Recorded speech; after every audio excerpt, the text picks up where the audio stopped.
Bueno, vamos a recordar las características que tiene un triángulo rectángulo.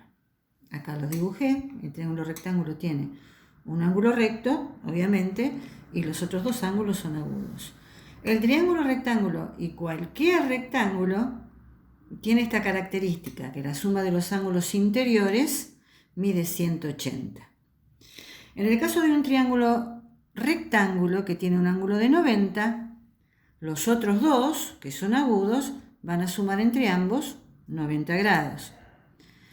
Y en años anteriores hemos deducido el teorema de Pitágoras, que dice que el cuadrado de la longitud de la hipotenusa es igual a la suma del cuadrado de los catetos.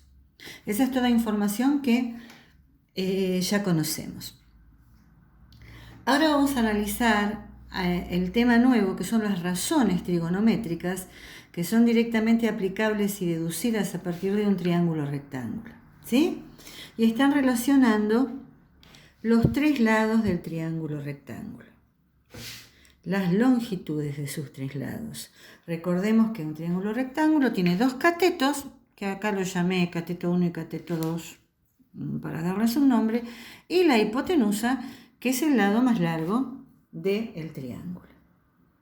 Muy bien. Las razones trigonométricas son seno, coseno, tangente, cotangente, secante y cosecante. ¿Sí? Seno, coseno y tangente son los que vamos a aplicar ahora y a explicar ahora. Cotangente, secante y cosecante son las inversas, que no las vamos a estudiar en este curso, pero para que sepan que existen. Bien, se define como seno a la longitud del cateto opuesto sobre la de la hipotenusa. Coseno, la longitud del adyacente, del cateto adyacente sobre la longitud de la hipotenusa. Y la tangente, cateto opuesto sobre cateto adyacente. Seno, coseno y tangente se calculan para los ángulos agudos del triángulo rectángulo. En este caso lo llamamos alfa y beta. Bien.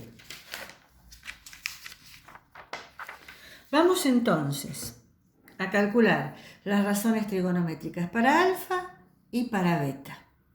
Y acá es interesante analizar lo siguiente. ¿Qué es el cateto opuesto y qué es el cateto adyacente? Vamos a pararnos en alfa, ¿sí?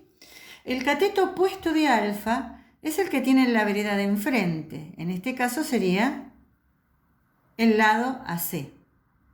El cateto adyacente de alfa es el que ayuda a formarlo, ¿sí? En este caso sería BA.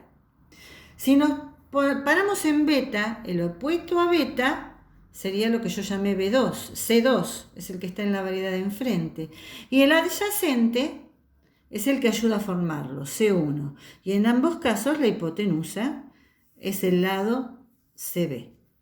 Muy bien, entonces, vamos con el ángulo alfa. El seno de alfa es el opuesto de alfa, AC, sobre la hipotenusa, BC. El coseno de alfa es el cateto adyacente, BA, sobre la hipotenusa, que es BC. Y la tangente de alfa es el opuesto, AC, sobre el adyacente, BA. Vamos con beta. El seno de beta es el cateto opuesto, AB, sobre la hipotenusa, BC. El coseno de beta es el adyacente, AC, sobre la hipotenusa, BC, y la tangente, el opuesto, AB, sobre el adyacente, AC. Bien, vamos ahora con un ejemplo numérico que siempre en la historia se ve más fácil. Tengo un triángulo rectángulo de lados 3, 4 y 5. A este ángulo lo llamo alfa y a este beta. Fíjense que acá lo dibujé rotado el triángulo, es la misma historia, no pasa nada, ¿sí? Acostúmbrense a ver los triángulos rectángulos en distintas posiciones. Vamos con alfa. Seno de alfa la longitud del cateto opuesto, 3 centímetros, sobre la hipotenusa, 5 centímetros. Fíjense acá, yo acá lo puse con sus unidades. Las unidades se simplifican.